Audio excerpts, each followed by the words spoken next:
Mi padre me exigió vivir con mi hermanastro para heredar su fortuna. Pero al segundo día descubrí que derrochó todo su dinero. Y lo eché sin dudar. Hola a todos. Hoy les traigo una historia que, aunque no es mía, me impactó profundamente. La encontré en una comunidad y me pareció tan real, tan llena de emociones, que necesitaba compartirla con ustedes. Prepárense, porque es una montaña rusa de sentimientos. La historia comienza con una herencia, o mejor dicho, con la exigencia de mi padre. Él me demandó que, si quería su herencia, debía permitir que mi hermanastro viviera en mi casa. Imaginen la situación. Yo, Alejandro, con 30 años, nunca había conocido a mi hermanastro. Mis padres se separaron cuando yo era muy joven. Mi padre prácticamente desapareció. Enviaba la pensión alimenticia y poco más. No es que no tuviéramos momentos agradables, algunos viajes, buenos recuerdos, pero yo no era una prioridad para él. Luego, se volvió a casar cuando yo tenía 10 años, y poco después nació mi hermanastro, Mateo. Después de la boda, mi padre se mudó al extranjero, a Reino Unido, para vivir con su nueva esposa. Esto hizo que nuestra relación se distanciara aún más. Yo era muy joven, y ya no quería seguir esforzándome en ser reconocido por mi padre, por lo que él dejó de ser una parte importante de mi vida. Mi madre, en cambio, lo hacía todo por mí, me enseñó a ser amable y a querer a los demás. Siempre intentó hacerme entender la perspectiva de mi padre, y fue el pegamento que impidió que cortara todo contacto con él. Pero, lamentablemente, mi madre falleció a los 20 años, a causa de un cáncer. Su pérdida aún me afecta hoy en día. Sin ella, me sentí como si me hubieran soltado de la única persona que me amaba incondicionalmente. Sin ese pegamento, sentí que iba a perder el contacto con mi padre también. Pero, para mi sorpresa, no solo vino al funeral de mi madre, sino que se quedó en mi casa durante unas semanas, ayudándome a sentirme mejor y a superar el duelo. Me contó historias de cómo era mi madre en la universidad, sus ocurrencias y manías que aún recordaba. Esas semanas fueron probablemente el momento emocionalmente más cercano que había tenido con él en mi vida. Me hizo aceptar que todavía tenía una figura paterna en mi vida. Cuando regresó a Reino Unido, mantuvimos el contacto. A veces, hacíamos videollamadas y hablaba brevemente con su esposa y con Mateo. Pero la relación era más de cortesía que otra cosa. Yo entendía que ellos eran otra parte de la vida de mi padre, y ni yo ni su familia estábamos interesados en unirnos. Además, es difícil crear un vínculo cuando vives al otro lado del océano. Mi padre viajaba a Estados Unidos con frecuencia por trabajo, y así me reunía con él. En una de esas reuniones, tuvimos una conversación muy sincera, en la que se disculpó por no haberme dado prioridad durante mi infancia. Incluso me dijo que me había dejado una importante suma de dinero en su testamento. Recuerdo que me dijo: «Sé que esto no puede compensar nada del pasado, hijo. Solo espero que te ayude a estabilizar tu futuro». Fue una conversación que me llegó al corazón, y perdoné a mi padre por su mala crianza. No del todo, creo que es imposible perdonar por completo a alguien por eso, pero quería quitar el obstáculo hacia un vínculo creciente que tenía con él. Las cosas cambiaron después de ese momento. Empecé a sentir que tenía una familia otra vez. Mi padre y su familia, exceptuando a Mateo porque estaba en sus exámenes finales, vinieron a mi boda con Clara, mi esposa, de 32 años, cuando yo tenía 28. Incluso, visité Reino Unido como parte de mi luna de miel. La esposa de mi padre era una mujer encantadora, aunque un poco alejada de la realidad cuando se trataba de dinero. Mi padre es rico, y ella viene de una familia tan sofisticada que eran los típicos estereotipos británicos, como sacados de Downton Abbey. Aunque nos llevábamos bien, había una brecha cultural entre nosotros. Yo ya no estaba tan aislado como creía. Las cosas parecían ir aún mejor porque mi padre planeaba establecerse en Estados Unidos después de jubilarse, lo cual ocurriría en pocos años. También quería que Mateo fuera a su universidad, así que existía la posibilidad de que finalmente conociera a mi hermanastro. La suerte quiso que yo viviera muy cerca de la universidad de mi padre, y como yo mismo había ido a esa universidad, pensé que sería una buena idea invitar a Mateo a vivir con Clara y conmigo para que se adaptara a la vida americana. Mi padre estaba emocionado con la idea, y en pocas semanas Mateo estaba en la puerta de mi casa. Sin embargo, desde el momento en que nos conocimos, hubo tensión entre nosotros. Mateo había crecido con 2 padres ricos, mientras que yo me había criado con uno solo. Era un mimado, y su forma de vida era completamente ajena a la mía. En el único día que pasamos juntos, desperdició comida en un restaurante, se burló de una camarera por querer propina y gastó miles de dólares en el centro comercial del aeropuerto. No estoy exagerando, miles de dólares. Estaba molesto porque nuestra casa no tenía piscina, y básicamente nos menospreció a Clara y a mí por vivir así. Yo me contuve delante de él, pero por dentro estaba hirviendo. En cuanto pude, llamé a mi padre y le conté que aquello no iba a funcionar. Para mi sorpresa, no quiso oír nada. No sé de dónde salió esto, pero se sintió resentido porque yo no le estaba dando una oportunidad a Mateo. Me dijo, «Vamos, solo lo conoces de un día. Es un buen chico. Te lo juro. Por favor, dale una oportunidad». Entendía su punto de vista, pero al mismo tiempo, se nota que alguien va a ser un idiota con derecho desde el momento en que lo conoces. De nuevo, todos estos eran solo pensamientos. Fui mucho más diplomático al explicar por qué no quería a Mateo cerca, pero no funcionó. La conversación se puso un poco fea, y mi padre dijo, «Si ustedes dos no pueden ser hermanos, tendré que dar mi riqueza a la persona a la que he podido criar. Necesitan llevarse bien, porque quiero tener una familia sin peleas internas. De lo contrario, podemos tener la relación que teníamos antes. Necesitas comprometerte no solo conmigo, sino también con mi esposa y con mi hijo». Qué golpe bajo. Pero decidí que lo mejor sería intentar mantener a Mateo cerca unas semanas más. Después, mi padre también estaría en Estados Unidos y mi idiota hermanastro se iría de mis manos. Sencillo, ¿verdad? Error. Tan equivocado. Al día siguiente, mientras Clara y yo estábamos trabajando, Mateo dormía en la habitación de invitados. Le pregunté cuáles eran sus planes y si necesitaba ayuda con el proceso de admisión en la universidad, pero solo dijo que tenía jet lag y que se relajaría todo el día. Cuando llegué a casa por la noche, la casa era un desastre. Había una fiesta enorme en mi casa, porque al parecer, por la tarde había salido a hacer amigos. Compró la mitad de Tiffany para unas chicas que quería impresionar y las dejó a ellas y a todos sus amigos a hacer una fiesta en mi casa. Cuando estaba echando a todo el mundo, Clara salió de la casa visiblemente agitada y me contó que un tipo borracho la había acosado. No solo mi casa estaba arruinada, sino que mi esposa no se sentía segura en su propia casa por la estupidez de Mateo. Lo vi y le dije que nunca más volvería a entrar en mi casa. Cuando preguntó, ¿y a dónde voy a ir?, le respondí que lo mejor era que reservara una habitación de hotel. Fue entonces cuando descubrí que había gastado el dinero que mi padre le había dado para instalarse en Estados Unidos. Todo se había ido en literalmente unos días. No me importó, y le dije que se las apañara. A la mañana siguiente, mi padre me llamó y me dijo que estaba muy decepcionado de que yo hubiera dejado a un chico en esa situación. Al parecer, el idiota llamó a su padre y luego pasó la noche en una gasolinera. Sé que era un engreído. Y definitivamente no voy a disculparme por haberle echado la bronca. ¿Pero fui un malvado por echar a alguien de un país que no conocía? Actualización. 1. Mi padre aterrizó en Estados Unidos. Reservó un vuelo temprano y le envió a Mateo más dinero para que pudiera registrarse en un hotel. No iba a ceder en permitir que mi hermanastro volviera a mi casa. Pero invité a mi padre a mi casa para hablar. Si iba a ser igual de terco sobre la necesidad de crear un vínculo con Mateo, le diría que me importaba un comino su herencia. Ya veremos cómo van las cosas. Actualización. 2. Hablar con mi padre fue como una montaña rusa. Primero no solo vino él, sino también su esposa. Y, para mi disgusto, también Mateo. No pude hacer mucho y todos nos sentamos incómodamente en el salón.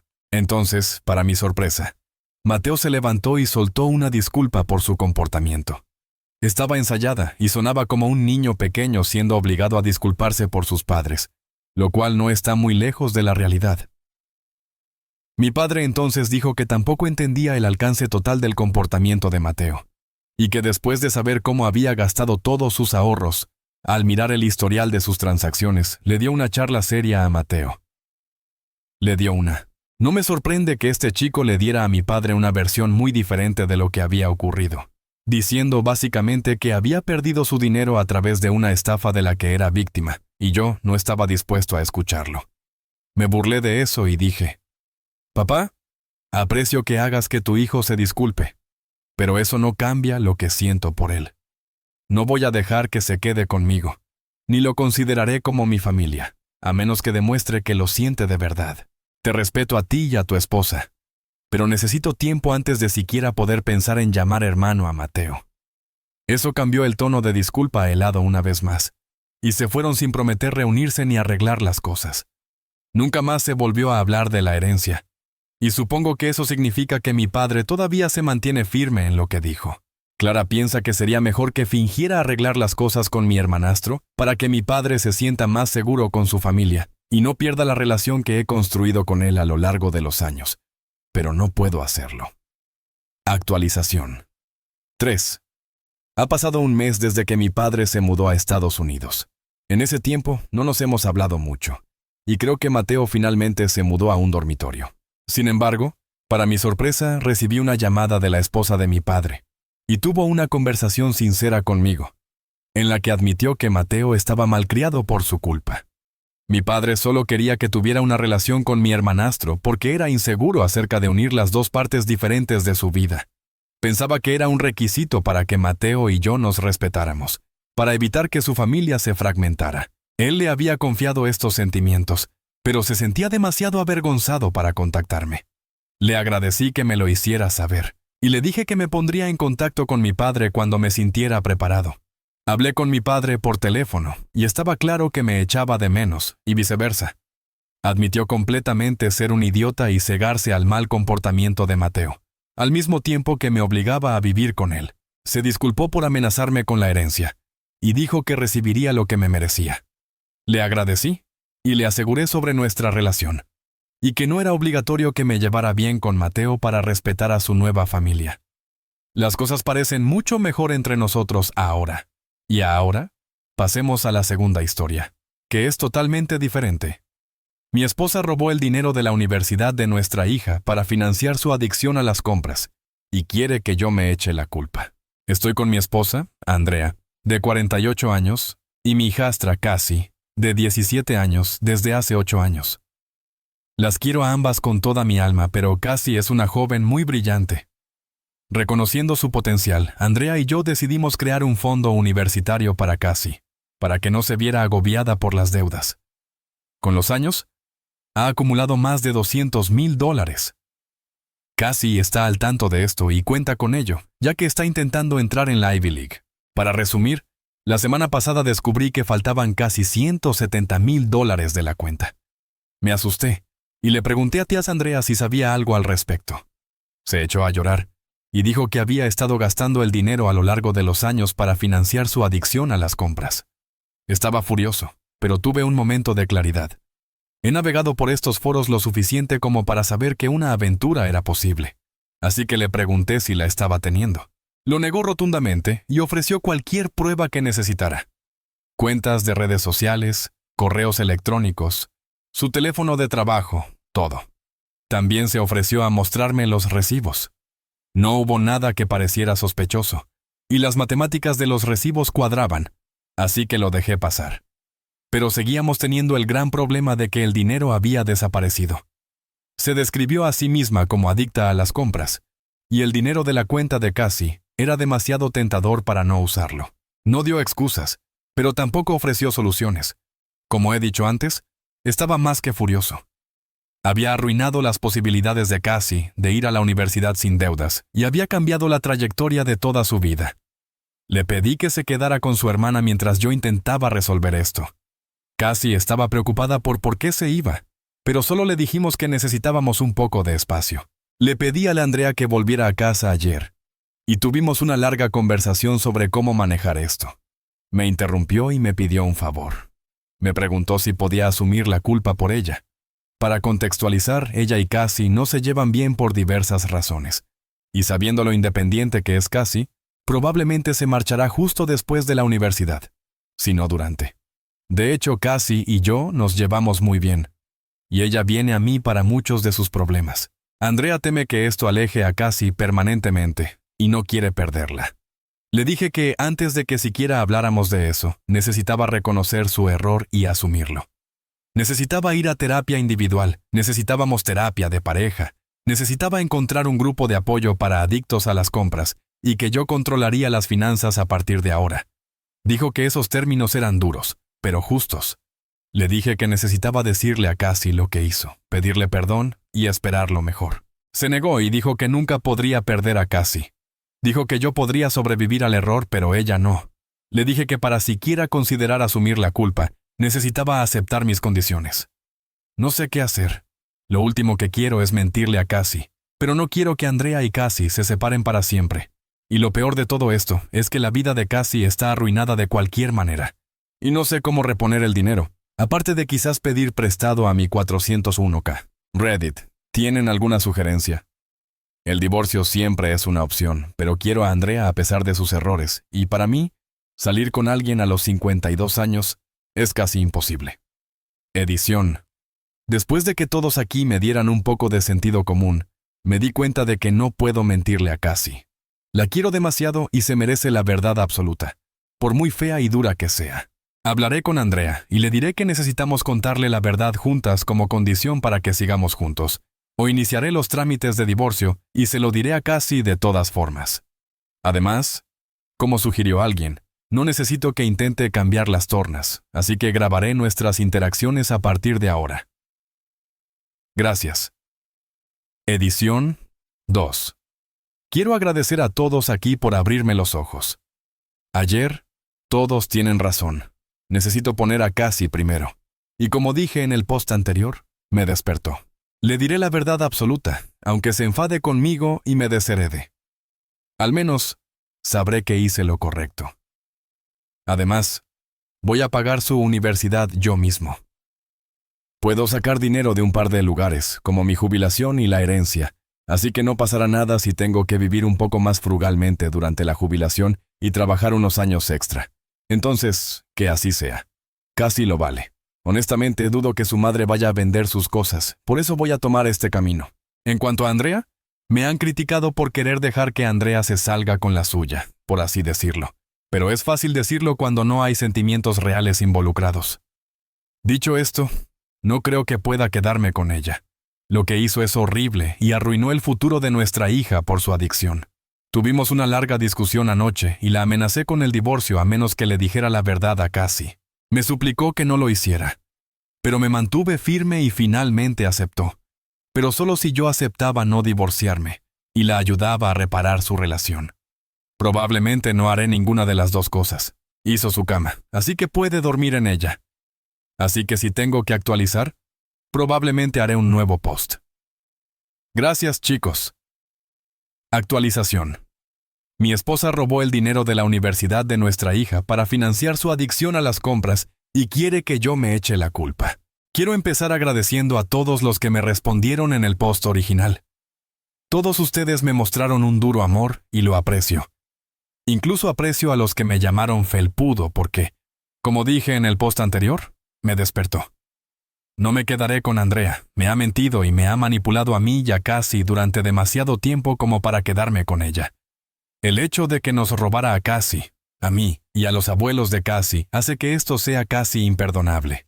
La parte más perjudicada aquí es Cassie. Tiene un futuro increíble por delante. Y me niego a dejar que su futuro se desperdicie porque mi esposa tomó decisiones tan egoístas. También me gustaría tomarme el tiempo para responder a algunas preguntas comunes, algunas de las cuales respondí en el post original, pero las publicaré de nuevo aquí para que todos puedan verlas. 1. Más de la mitad del dinero de la cuenta provenía de los abuelos de Cassie, también conocidos como los padres de Andrea, los padres biológicos de Cassie y mis padres, a los que también llama abuelos. Este dinero llegó al principio. Por eso sabía cuánto se suponía que había en ella. Nunca manejé la cuenta. Aunque afirmo que Cassie es mi hija, solo es mi hijastra oficialmente. Como tal, su madre se encarga de todos los asuntos financieros relacionados con ella. Simplemente le di dinero para que lo depositara en la cuenta y me mostró probablemente estados de cuenta. Mi creencia es que ella se embolsaba el dinero cada vez que yo le daba dinero. 3. Me di cuenta de todas las cosas que estaba comprando. Afirmó que estaban de oferta o porque tenía una bonificación del trabajo. Tiene muy buenos ingresos, y pensé que era responsable con el dinero. Así que dije, de acuerdo. Le pregunté por qué necesitaba tantos zapatos de Christian Louboutin. Se encogió de hombros, y aunque la gente no lo pueda entender, es muy fácil gastar $170,000. 4. Una gran parte del dinero se destinó a comprar un Mercedes, que creí que era un arrendamiento. Tenía un Lexus de 7 años que, según sus amigas, se reían de ella. Mantener las apariencias para sus amigos ricos es muy importante para ella.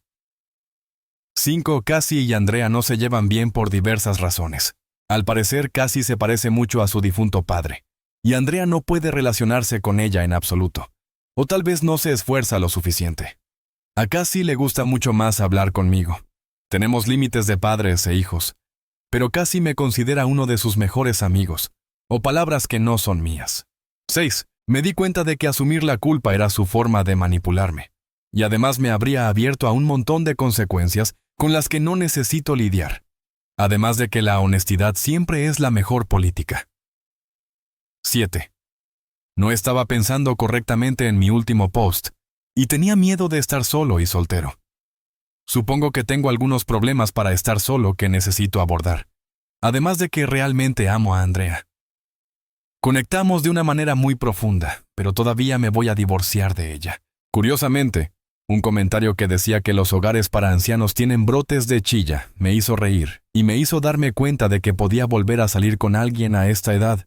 Además, ustedes me dieron algunos cumplidos muy agradables, así que gracias por eso.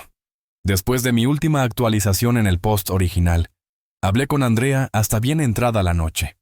Estuvo de acuerdo y en desacuerdo conmigo en cuanto a admitirle a Cassie lo que hizo. Dijo que ella, o incluso ambos, podríamos obtener préstamos y encargarnos del dinero. Entonces le dije que tenía un problema y que necesitaba enmendarlo, que era un punto de conversación a partir de aquí. Cuando la amenacé con el divorcio, aceptó decírselo, siempre y cuando yo no me divorciara de ella. Supongo que tiene miedo de perderlo todo. Esa tarde, sentamos a Cassie y le contamos los hechos. Al principio pensó que estábamos bromeando, pero cuando se dio cuenta de que no era así, se enfadó mucho. Me ahorraré los detalles, pero ella y Andrea tuvieron una discusión muy ruidosa y viciosa. Cassie le dijo algunas cosas realmente horribles a Andrea, mientras que ella, aunque no la maldijo, intentó defenderse, pero empezó a enfadarse por los insultos que recibía. Eran tan ruidosas que los vecinos llamaron a la policía. Tuve que explicarles torpemente la situación, esperando que no pensaran que yo era una especie de maltratador de esposas. Cassie le dijo a Andrea que nunca más quería hablar con ella, y que no quería ni un céntimo de su dinero, y se marchó furiosa. En ese momento, le pedí a Andrea que se quedara con su hermana indefinidamente, mientras nos dábamos a Cassie y a mí algo de espacio. No quería irse, luchó para quedarse, pero le dije que Cassie y yo necesitábamos tiempo separados de ella, así que empacó sus cosas y se fue a casa de su hermana. En cuanto a Cassie, se fue a su habitación y cerró la puerta. Me dejó entrar después de que le dijera que su madre se había ido. Lloró en mis brazos y expresó que su futuro estaba ahora arruinado. Le dije que no era así, que cubriría su universidad con mi jubilación y que lo arreglaría. Todavía no sabe exactamente qué es un 401 KIA, pero me dijo que no quería que yo trabajara hasta los 90 como la gente de Walmart solo por ella. Solo le dije que ella lo vale, y que se hacen cosas estúpidas por las personas que amas. Dijo que empezaría a buscar becas y quizás otras escuelas donde pudiera conseguir una beca completa, ya que tiene excelentes notas y actividades extracurriculares. Luego admití que Andrea quería que yo asumiera la culpa por ella y que lo había considerado, pero que había entrado en razón. Se enfadó conmigo y me dijo que esa habría sido la cosa más estúpida que podría haber hecho. Dijo que de todas formas no habría creído que lo hice y que solo la habría enfadado más con su madre. Me dijo que no me culpaba y que no estaba enfadada conmigo por la pérdida del dinero, sino que estaba enfadada porque quisiera encubrir a su madre. Me disculpé por eso. Hablamos y nos acurrucamos un rato más antes de dar por terminada la noche. A la mañana siguiente, recibo una llamada de los padres de Andrea preguntando si la historia era cierta. Cassie les contó la historia y llamaron para confirmarla. Tenía las grabaciones de voz y los extractos bancarios para demostrarlo. Estaban furiosos, pero me suplicaron que no dejara a Andrea por esto y que intentara ayudarla con su adicción. Les dije que aún no estaba seguro y colgué. Un rato después, me llamaron mis padres y me preguntaron al respecto. Lo confirmé. Probablemente estaban más enfadados que Cassie, considerando todas las cosas. Amenazan con presentar cargos. Les dije que se calmaran y que yo me encargaría. Cassie está bien. Todavía está un poco conmocionada, pero parece que se lo está tomando lo mejor que se puede esperar. Le hice panqueques esta mañana y pareció animarla un poco. Le pregunté si quería hacer terapia. Dijo que lo pensaría. Yo haré terapia para mí. Andrea ha estado llamando para hablar, pero simplemente la estoy dejando sonar. Está dejando mensajes de voz. Está ofreciendo cualquier cosa para que lo arregle. Dinero, sexo, favores, lo que sea. Pero no va a funcionar. Me siento fatal por Cassie, y especialmente ahora que se acerca la Navidad. Creo que le voy a conseguir entradas para un concierto de Billie Eilish, ya que es su ídola. No lo compensará en absoluto, pero podría ayudarla mucho a sentirse mejor. Así que eso es todo por ahora. Supongo que actualizaré si ocurre algo más, pero creo que esto es más o menos todo. Gracias a todos. Me han ayudado muchísimo. Edición. Olvidé añadir que vigilé mi crédito como un halcón, así que no hubo nada sospechoso, pero lo voy a bloquear. Iré a mi contable la semana que viene para que elimine a Andrea de todo lo importante. Seguro de vida, cuentas bancarias, etc., y añadiré a Cassie. He empezado a cambiar contraseñas y cosas por el estilo para que Andrea no tenga acceso. Estoy retrasando el divorcio a Andrea hasta que mis cuentas estén seguras. Además, por lo que puedo ver, el crédito de Cassie está bien, pero haré un análisis profundo y lo bloquearé también. Edición 2. Arreglé una línea en la que mezclé los nombres. Edición 3. No puedo creer que tenga que decirlo, pero hay algunas personas que dicen que es espeluznante que me acurruque con mi hija. Si sentarnos juntos con ella llorando en mi hombro y hablando se considera espeluznante, entonces sí, soy espeluznante. Déjenle a Internet que haga las cosas raras, supongo. Y no creo que sea ningún héroe, solo trato de hacer lo correcto.